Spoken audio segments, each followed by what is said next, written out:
find a problem, solve the problem, put people in positions, bring yourself out of the business. And that's like how you scale. That actually makes a lot of sense why you would click with certain people, because just operations right there.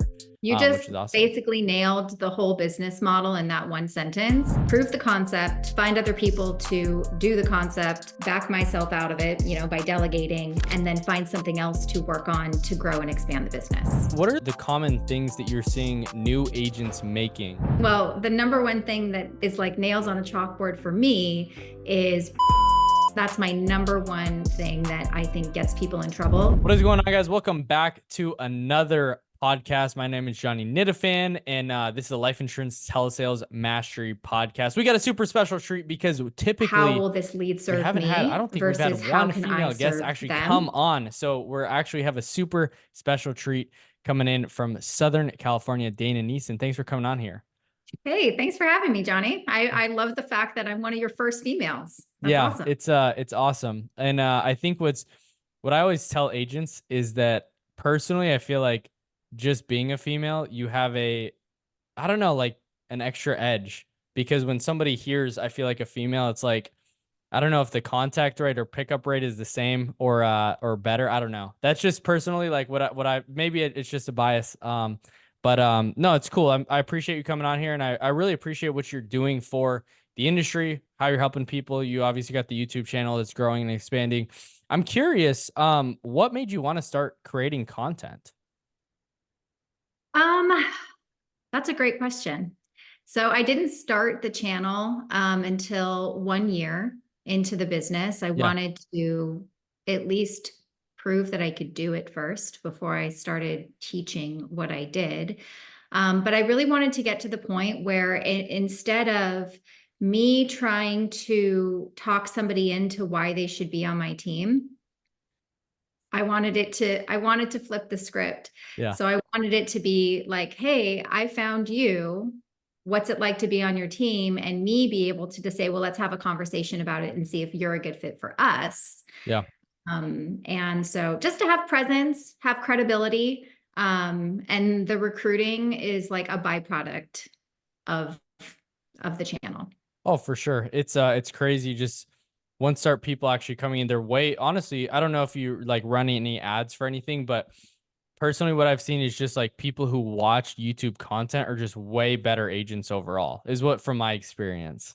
I don't know if it's the same. I haven't run any ads whatsoever.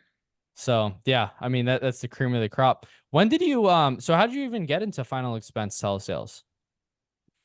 It was in 2020. I was working for realtor.com, and I'd been there for 7 years, and we went to a work from home environment, and I was already pretty miserable there.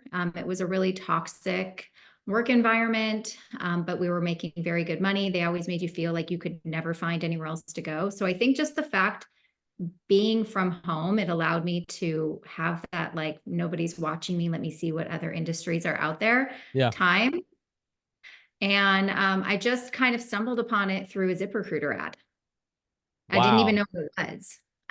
So I just decided to fill it out and have someone share what the opportunity was. And the rest is kind of history. I didn't end up going with that company, but at least it opened my eyes to the industry. Yeah. So you got it. Like, what did somebody say to you that made you intrigued to be like, I should stop doing what I'm doing and go into this? Or was it kind of like a part-time to full-time, or did you just jump straight in? Oh no, I just went straight in. Yeah, no, I went from making over 300,000 a year to making zero overnight. What was like, why? Because I didn't want to be in that environment anymore. It was really bad. I mean, you think about like the boiler room scenarios. I would have managers like this close to me yelling at me in front of 100 people on the sales floor because I wasn't, calling things fast enough or doing things. And I was a top producer. I was like, top 10%, but they would just humiliate you to make you compliant. And I just needed to get out. It just wasn't good for my mental health and my family. And so I was just looking for anything that would at least give me the opportunity to earn, 100,000 in your first year. That's what the ad said, Yeah. which is what they all say. Yeah. And that's just what caught my attention, really. Yeah, that's awesome. And so you come into the business, walk us through your first 30 to like 90 days as an agent. It was great, actually. Really? Once I finally decided who I wanted to partner with, because from day one, I wanted a free lead reduced commission model. I'm very vocal about that on my channel. Yeah. And so I was just given a bunch of probably a couple hundred leads that were anywhere from 30 days to 12 months old, and a script from the field agents, and they just said, see what you can do.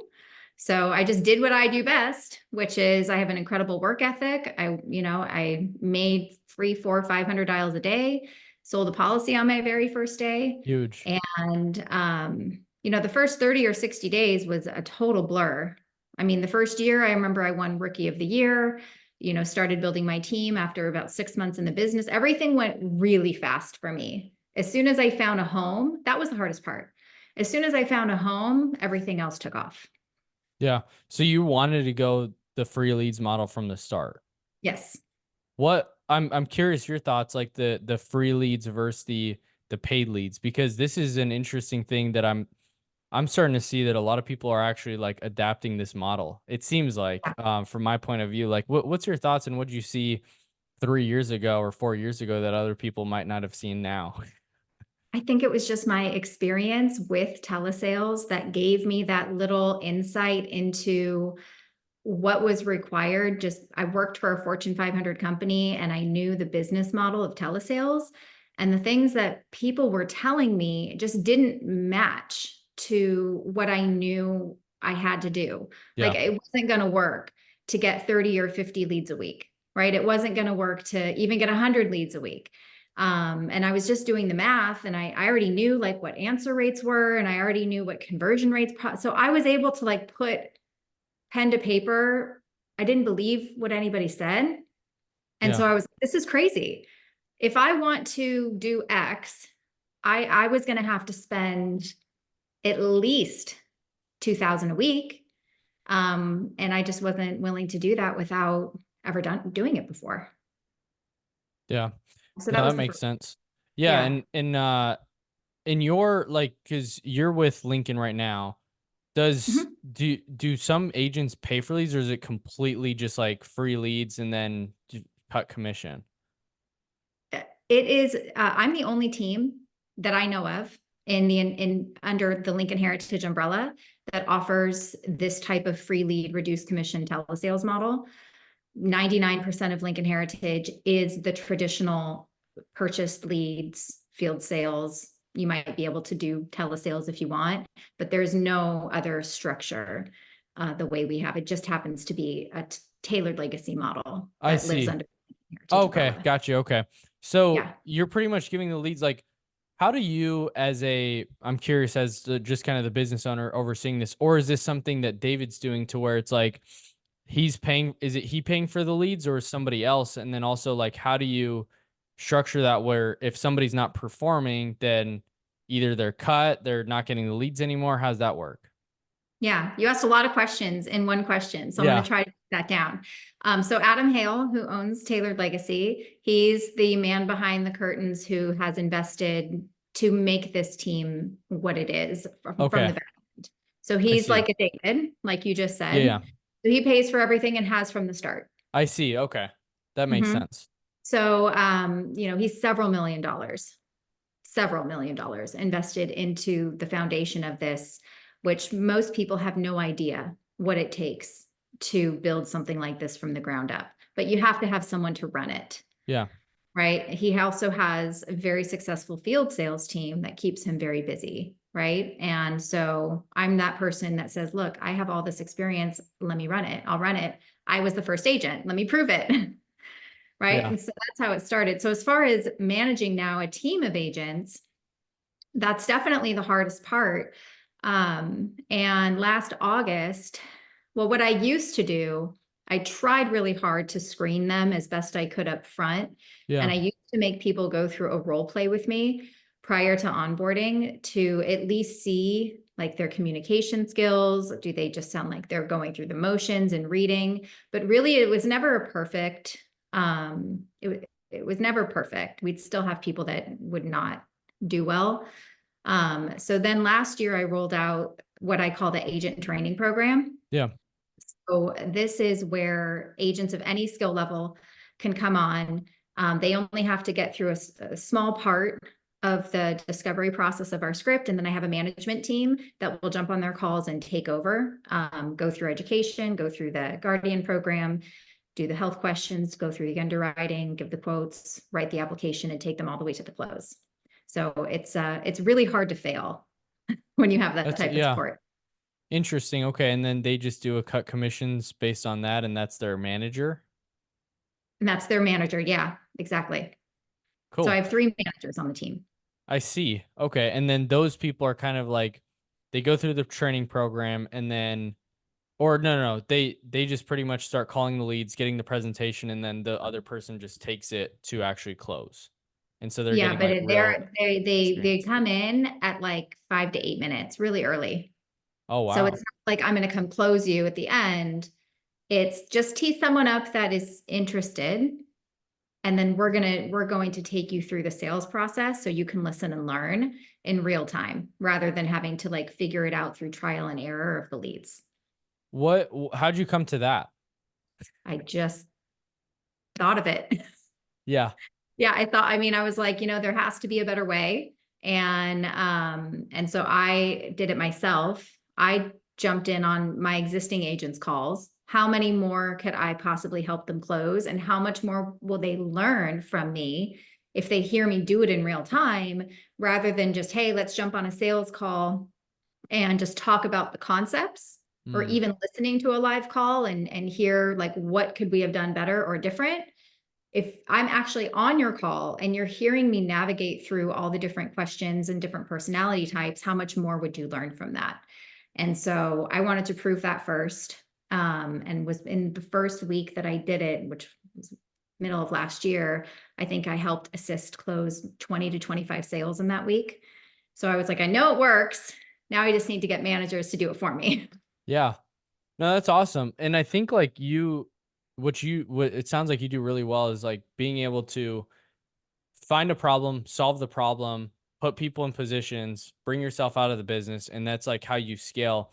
I think that's just really good operations in business, and like we were talking off camera a little bit, like that actually makes a lot of sense why you would click with certain people because that's what is like just operations right there, You just which is awesome. basically nailed the whole business model in that one sentence, which is prove the concept, find other people to do the concept, back myself out of it, by delegating, and then find something else to work on to grow and expand the business.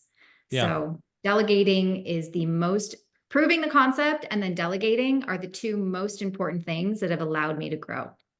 What are the common things that you're seeing new agents making? Like mistakes that new agents are falling into that you would be like, "Hey, avoid this at all possible if you can." Or yeah, the just mistakes that they're making, would you say? From a sales perspective or just like work ethic I or would just say I would just say all encompassing like the sales side for sure. Let's definitely talk on that and then we'll see where it goes from there. Okay. So, well, the number one thing that is like nails on a chalkboard for me is pre-qualifying too soon, right? That's a good one. Yeah. That's like that's my number one thing that I think gets people in trouble, is going in with how will this lead serve me versus how can I serve them? And too many people want to know if this lead is worth their time by asking uninsurable health questions, by asking if they have a bank account, and being too much of like an interrogator, which people can feel, right? They don't want to talk to someone that Yeah. really has commission breath. And also, if you start judging the leads and start cutting off the opportunity before you even have a chance to get it, you're not going to practice at your craft, right? Being able to Yeah. practice engaging as many possible people as you can into a conversation will keep that razor sharp for when you do have that person that's ready and willing and qualified. You don't have to now okay, this is the person that's worth my time, and you haven't practiced 50 times before that because you keep cutting people off. Yeah. Does that make sense? Yeah, for sure. So that's the number one thing from a sales perspective that I cannot stand. That's really Um, good. What are you like if somebody were to watch and be like, "Hey, I definitely don't want to do that." Like, how do you avoid that? well, I have a script. You just That's follow the good. script. Yeah. Yeah. That's good. Guys, if you don't have a script, definitely get one 100%. Like at least follow And something, right? Like have a proven you have system to and have a process in process. that regard. Yeah. Yeah, right. No, I mean, you have to have somebody that can coach you, Yeah. right, on how to do it. So my agents know you're not, I don't want to hear you say that in the Yeah. first 30 seconds. When is it a good time that you're like, "Okay, I've done everything I can to help this person, but like they're just not qualified or like I should get off the call at this time." Well, there's a couple ways to determine what makes someone qualified and what doesn't. Yeah. Um, Even though Lincoln Heritage will accept applications with debit cards or direct express cards, I do not want my team taking it. So there's a part after discovery where we then identify that without directly asking. Um, and so it's about 8 to 10 minutes max to where we find that out. And if they don't have an active checking or savings account, then we let them go. I'm so sorry, in order to qualify for this program, we do need to have an active checking or savings account. Is there anybody that in your family that you can maybe be the payer? Then we'll try to schedule a follow-up call to get both parties. But 9 times out of 10, we're just going to let them go. But they still gained experience on taking someone through discovery. So Yeah. I don't think there's anything wrong with that. Now, as far as the health stuff goes, we only have a couple of reasons why someone would be uninsurable, which would be bedridden, hospitalized, in a care facility, receiving hospice care, incarcerated. So it's like they have to be on their deathbed. We get very, very few, or over the age of 85. We get very, very few people that are actually uninsurable. Yeah. And so we will lose some at the end because we don't ask in the beginning. Yeah. That's good. I like that a lot. So what else besides like that? So if you were to like if a new agent were like watching this, which a lot do, were to come in and say, "Hey, like I want to have a banger start like you had, like just absolutely crushing it from the get-go," right? What like how do they do that? Like what would you kind of like what are the step by steps to be able to actually get off and running and actually making at least 1 to 2 sales a day? Number one, to be that successful on my team, you have to have as many states as you can afford, right? Because we're telesales, we're in 17 Yeah. states. So you have to be able to at least have maybe 10 of the 17, right? Be able to take any lead at any time. That's really important. Number two, you have to have an incredible work ethic, and you have to be willing to work more hours initially than you maybe want to forever. So that way you can maximize how many conversations you can have in one day Yeah. and have a higher chance of success. So your work ethic, your number of states is really important. And then not using your time on the phones to practice, right? Rehearse I and like that. practice Yeah. prior to getting on the phones. So I would say those are the three things that you would I like need. that a lot. So when you say work ethic, right, and like actually putting in the work, what does that tangibly look like, would you say? I would say minimum 8 to 10 hours a day, very little breaks. Kind of like that go for no mentality Yeah. where the more no's you get, the more experience you're gaining, and the higher the chances you'll have of someone getting a yes. It's that minute you decide that you're so frustrated with your no's that you're going to walk away is the moment that you're going to give the good leads to someone else. And if you just keep thinking that, the minute you step away, you're going to give your cheese to another agent, then that keeps your butt in the seat. And that's really important. Yeah. I love that. It's really good because it's gonna be hard. You're gonna be underpaid at first, but like you're getting what you're not making in money, you're gaining with experience. And that ultimately will lead you to having the skills to be successful and make that money, right? So what does a top producer schedule look like? for you? Before I answer that question, can I just say something about not making money right away? Yes. Because on our team, you actually can make money on your very first day, even if you don't sell anything. Because Oh, we have an interesting. incredible bonus program that pays for talk time um, daily. So you just buckle in and work.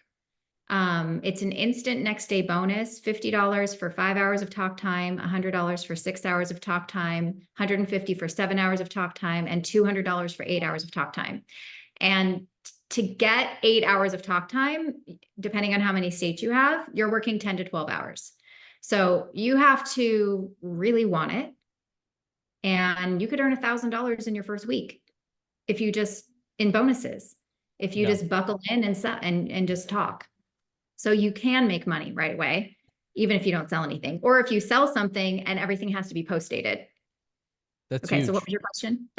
No, I really like that, honestly. That's a huge model. And obviously, like, if you're doing 8 hours of talk time and you're not closing, like, that's something that you should be practicing on for sure. Like that's a pretty much a way to almost guarantee success because there's got to be at least one person that you're probably going to close in that time. And but because you're in the agent and training program, Yeah. all you're doing is teeing people up that are interested for my top producers to come in and close, who are now Yeah. managers. So it is literally impossible. So the schedule for my top producers is actually going to be very different from the schedule of new agents because we measure success by way of how many sales can you get per X amount of talk time. So my top producers are typically writing one sale for every 1.5 hours of talk time. And new agents will maybe write one sale for every 4 to 5 hours of talk time. So my seasoned agents don't need to work as much as new agents because they can write more business in less time. And so most of my top producers are maybe only working 6 to 8 hours a day. And they're writing 2 to 3 policies a day. That makes sense. Yeah. So what does the schedule look like for them? Like they're getting on the phone, just starting to call leads, or is it all outbound digital? It's both Or outbound both? and transfers. Okay. So are a lot of top producers you're seeing like just taking a lot of transfers, or are they kind of doing a mix of outbound and inbound? It's both because our outbound calls are leads that are 0 to 90.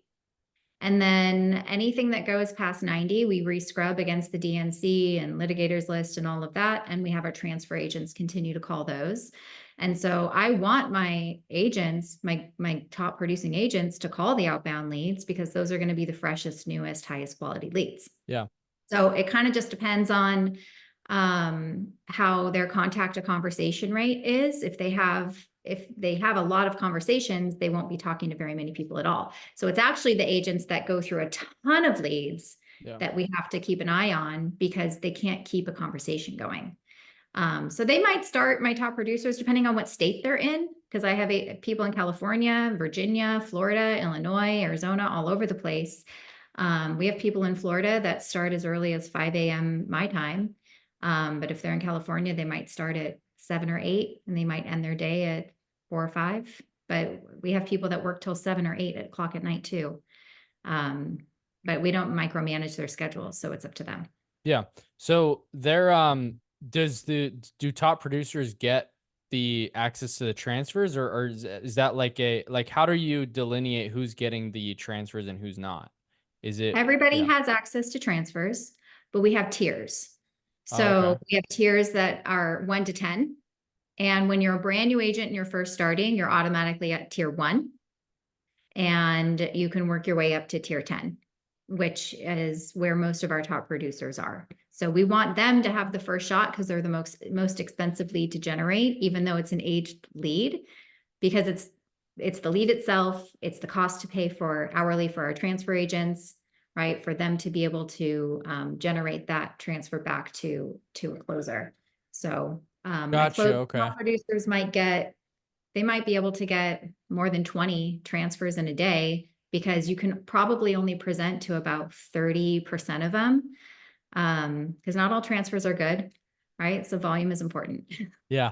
So gotcha. Okay. So you're generating them and then pretty much from there having somebody calling on them and then they transfer in somebody else, like an agent there available. Yeah, it's not an inbound call. It's everything's generated through outbound. And then if a transfer agent gets someone on the phone, they have a script they follow, and then they'll transfer that over to who's available, who's been waiting the longest and who's licensed in that state Interesting. on their tier. Yeah. No, that's good. I like that. So then top agents are one having the transfers coming in, but then they're also outbound dialing the Yeah. leads who, yeah, they're just outbound dialing leads as well. Yes. Oh yeah. Cool.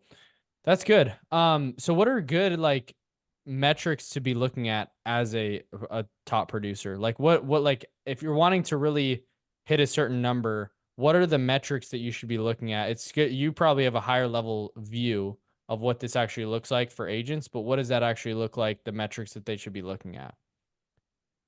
Well, we everything for us is number of like contacts and talk time. Talk time to me is like the biggest measurable metric for success. And Yeah. this is a lot of how when I do goal setting with the agents, I'll pull up their data for the last 90 days. Okay, this is how much talk time you had. Here's how many sales you had. Let's divide one by the other. So statistically, you get one sale for every 2 hours of talk time. So if you want to get 4 sales in a day, how much talk time do you need to have? Eight Right? It's very hours. Yeah. mathematical, right? They can almost like write their own paycheck based on what the numbers show. So if you want to not have 8 hours of talk time in a day to write 4 sales, well, then we need to work on your conversion rate, right? We need to work on what's happening in your sales process to where you're losing them. And so it's talk time for me is everything. It's the telltale sign of what makes a top producer. I can already hear agents watching this and they're probably thinking like it takes so long to get somebody on the phone. Or like in calculating that. What are your thoughts on that? That is not how it works on my team. So you can probably get a connection every couple of minutes. It may not be a great connection. It might Yeah. be an answering machine, but it's a lot of rejection because even though we have leads that are 0 to 90, they're still angry. Right? Yeah. They still just don't want to get a call. And so that's not a problem that my agents have. It's more like the lead fatigue of like constantly being on top of your game and going in with the same energy on your first call as you did with your 50th call. New agents coming in, they're closing deals consistently. They're really training other agents up. When's a good time for somebody to start recruiting, would you say? Like what's kind of that a good time for somebody to be like, "Hey, you know what? It's the right time to start bringing other people in and training them." So that is not how our team works either. We're super different. The way Yeah, that this is I cute. designed this I is like it. so unconventional. Um, so you don't get to until we say, okay, you're ready. And the person that's a good fit for this team really just wants to be an agent. And they might want that responsibility in the future, but that's not their main goal. So in order to be what I call manager on this team, you have to at least be with us for 6 months to a year minimum. You have to at least consistently issue 20,000 a month consistently. And you have to be in a really good financial position to be able to recruit so that you can handle downline debt. Because when agents become managers, you are not allowed to sell anymore. Oh, wow. You now become so if you think about the traditional insurance model, it grows deep, Yeah. right? Very like, I know not everybody's an MLM, but that's like how I describe it. Yeah. Okay. On my team, we grow wide. So if I have it, how I told you earlier, we have that agent and training program, and I have 3 managers. Those managers are responsible for getting those agents through the learning curve and selling independently. All they do all day is jump on calls and help them close their sales. They do not sell themselves anymore. They don't do any recruiting. It is all the agents that come in under this team for that me and Adam do the work for. I give them all to my managers. And even though I have 3 managers and they're assigned certain agents underneath them, they work together. So they are themselves a team. They help all of the new agents succeed. It's not, this is my team, my team, my team, and I'm only going to Oh, work with my interesting. agents. We are all in this together to make sure all the agents succeed. And we have like, I don't know, maybe 5 to 10 agents a week that onboard, and they're divvied out between my managers. Very, very few people come right directly under me that start right at the 50%, because almost everybody needs help. And when we're ready for a fourth, it'll be the same philosophy. So they have to be, fit within our culture. They have to have the desire to teach and coach. They have to be in a financial position where they can't sell anymore, because you have to be able to go backwards before you can go forwards. And we also pay them $100 bonus for every assisted sale that they close.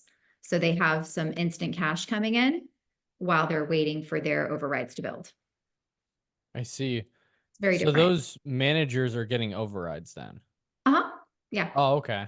So it's somewhat traditional in that way to where it's like there's still the overriding that the managers get, but they're not Yes. selling anymore. They're not selling anymore. So our agents come in, a little peek behind the curtain.